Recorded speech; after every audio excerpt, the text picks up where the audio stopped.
Hello दोस्तों, welcome to my YouTube channel. तो आज का हमारा जो वीडियो है वो बहुत ही खास होने वाला है, क्योंकि आज के वीडियो में हम लोग बात करने वाले हैं 25 ऑब्जेक्टिव पर। और 25 ऑब्जेक्टिव जो है क्लास 12 के हिंदी का ऑब्जेक्टिव का है और बहुत ही महत्वपूर्ण ऑब्जेक्टिव है, जिसमें कि आपको चैलेंज दिया जाता है कि 25 में 25 ऑब्जेक्टिव अगर आप सही मान लेते हैं तो आप हमें कमेंट में अवश्य बताएंगे कि हमारा 25 में से 25 सही हो गया। अगर आपका 25 में से 25 सही हो गया तो आपकी हिंदी की तैयारी लगभग में पूरा ही हो गया है। अगर 20 प्लस भी होता है तब पर भी आपका अच्छा स्कोरिंग है। आप हमें कमेंट में अवश्य बताएंगे कि आपका कितना ऑब्जेक्टिव सही हुआ। तो 25 ऑब्जेक्टिव में से 20 आपका बुक से ऑब्जेक्टिव है और 5 ग्रामर से ऑब्जेक्टिव है। ठीक है, 20 आपका बुक से लिया गया है और 5 ग्रामर से। आप लोग कॉपी कलम लेकर साथ में बैठे, जो आपको जिस सवाल में आपको कंफ्यूजन होगा या आप नहीं जानते होंगे तो आप उसे नोट डाउन कर लेंगे और आप हमें कमेंट कर जरूर बताएंगे कि आपका कितना ऑब्जेक्टिव सही हुआ। तो चलिए आज का ये वीडियो को देख ही लेते हैं, क्योंकि ये वीडियो जो है वह कुछ अलग ही तरीका का होने वाला है। क्योंकि आपको जो आता है वह उसे आपको नहीं लिखना है, जो नहीं आता है, जो आपको अभी तक नहीं देखे हैं उस ऑब्जेक्टिव को, तो आपको उसे लिखना है और आपको बताना है कमेंट में हमें कि आपको कितना ऑब्जेक्टिव आता था और कितना आपको आपका सही हुआ। अगर आपको इस वीडियो का और इस जो हमारा 25 ऑब्जेक्टिव का पीडीएफ चाहिए तो सिंपल सा डिस्क्रिप्शन में टेलीग्राम का लिंक दिया गया है, आप हमारे टेलीग्राम पर चले जाइए, वहां आपको इसका पीडीएफ मिल जाएगा। तो चलिए वीडियो को स्टार्ट करते हैं। सबसे पहला हमारा सवाल आता है, सबसे पहला सवाल सिंपल सा सवाल आता है, क्या रामधारी सिंह दिनकर आपका किस युग के कवि है? रामधारी सिंह दिनकर जो है वह किस युग के कवि हैं? छायावादी युग के, छायादवोत्तर युग के, या द्विवेदी युग के, या भारतेंदु युग के? याद रखेंगे, रामधारी सिंह दिनकर आपका जो कौन सा लिखे हैं, अर्धनारीश्वर आपका रामधारी सिंह दिनकर लिखे हैं। तो रामधारी सिंह दिनकर के बारे में आपका पूछा यह जा रहा है कि रामधारी सिंह दिनकर आपका किस युग के कवि हैं?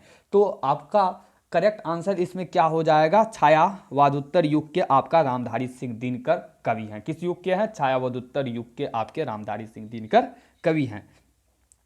25वां ऑब्जेक्टिव बहुत ही महत्वपूर्ण है एग्जाम के दृष्टिकोण से। ठीक है, इसमें कुछ सवाल आपको एग्जाम में पूछा गया मिलेगा और कुछ सवाल पूछे जाने की संभावना जो है उसे भी लाया गया है।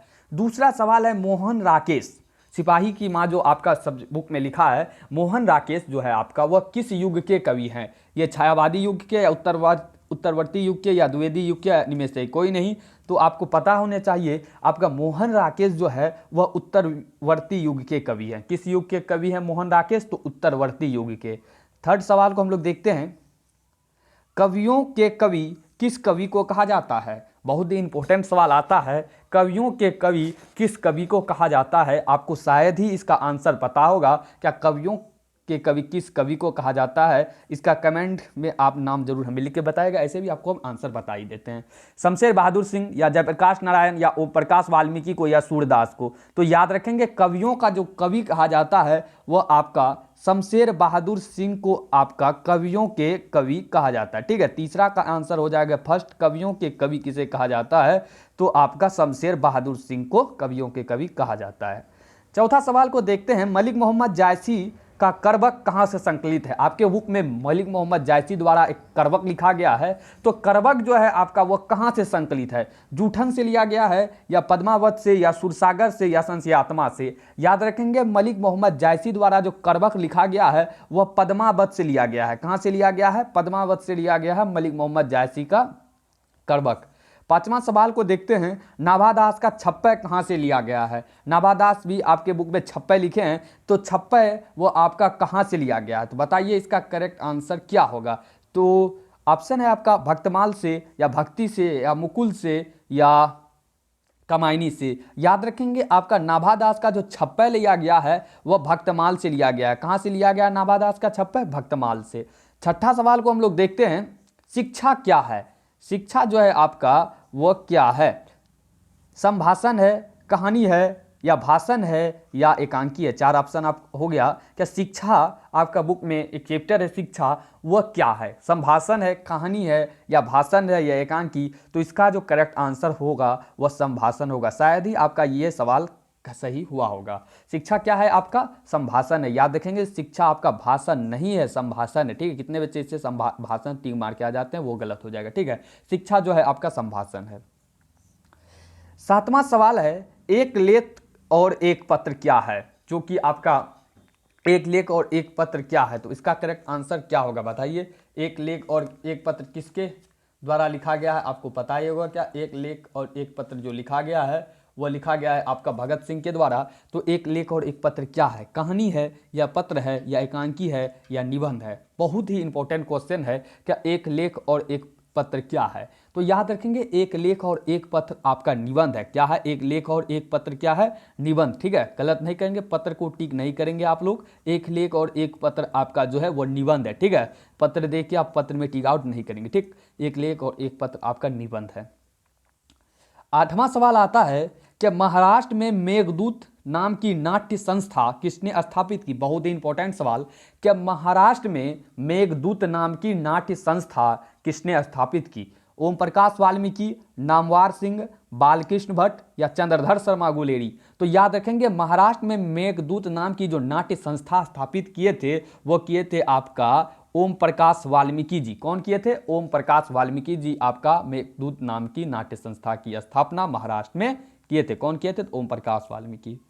9वां सवाल आता है अज्ञे जी यानी सच्चिदानंद हीरानंद वात्स्यायन अज्ञे, जिसका शॉर्ट नाम आप लोग अज्ञे से नाम से भी जानते हैं। क्या अज्ञे जी ने कितने वर्ष की उम्र में कितना कविता लिखना आरंभ किया था? अज्ञे जो है आपका वो कितना वर्ष की उम्र से कविता लिखना आरंभ किया था? 10, 20, 18 या 11? तो याद रखेंगे अज्ञे जी जो है आपका वह 10 वर्ष की उम्र से कविता लिखना आरंभ किया था। कितने वर्ष की उम्र से? 10 वर्ष की उम्र से। 10वां सवाल को हम लोग देखते हैं कि विनोद कुमार शुक्ल को रघुवीर सहाय स्मृति कब दिया गया था? तो रघुवीर सहाय स्मृति एक पुरस्कार है, तो यह पुरस्कार विनोद कुमार शुक्ल को कब दिया गया था? चलिए बताइए इसका करेक्ट आंसर क्या होगा। 1952, 1993, 1992, 1993, 1963 या 1856? तो इसका जो करेक्ट आंसर हो जाएगा वो हो जाएगा आपका 1992 ईस्वी में आपका विनोद कुमार शुक्ल को रघुवीर सहाय स्मृति पुरस्कार दिया गया था। याद रखेंगे विनोद कुमार शुक्ल को रघुवीर सहाय स्मृति पुरस्कार जो दिया गया था वह 1992 ईस्वी में दिया गया था। नेक्स्ट देखते हैं क्या कौमुदी नामक कविता केंद्र की स्थापना किसने की? बताइए इसका करेक्ट आंसर क्या होगा। इसका आंसर आपको शायद ही पता होगा। ठीक है, तो कौमुदी नामक कविता केंद्र की स्थापना किसने की? इसका करेक्ट आंसर क्या हो जाएगा? रघुवीर सहाय, विनोद कुमार शुक्ल या बालकृष्ण भट्ट या जयशंकर प्रसाद? तो कौमुदी नामक जो कविता केंद्र की स्थापना किया था वह क्या था आपका?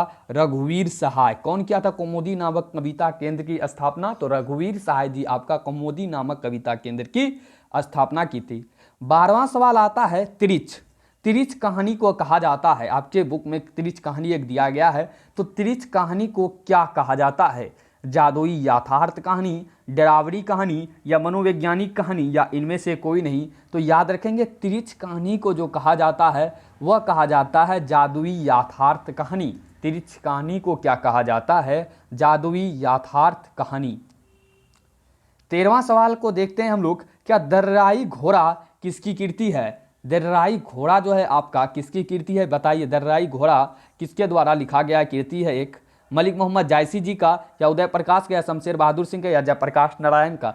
तो याद रखेंगे दरियाई घोड़ा जो आपका कृति है वह है आपका उदय प्रकाश जी का। किसका? दरियाई घोड़ा कृति किसका है? उदय प्रकाश जी का आपका दरियाई घोड़ा कृति है। ठीक है, 14 नंबर सवाल आता है क्या पीली छतरी वाली लड़की किसकी कृति है? पीली छतरी वाली लड़की किसकी कृति है? उदय प्रकाश, मोहन राकेश, चंद्र शर्मा गुलेरी या इनमें से कोई नहीं? तो याद रखेंगे पीली छतरी वाली लड़की भी आपका उदय प्रकाश जी का कृति है। किसकी कृति है पीली छतरी वाली लड़की? तो उदय प्रकाश जी का। 15 नंबर सवाल देखते हैं किसने नारी को अहेरिन और नर को अहेर कहा है? किसने नारी को अहेरिन और नर को अहेर कहा है? बर्नार्ड शॉ या रामधारी सिंह दिनकर या प्रेमचंद या इनमें से कोई नहीं?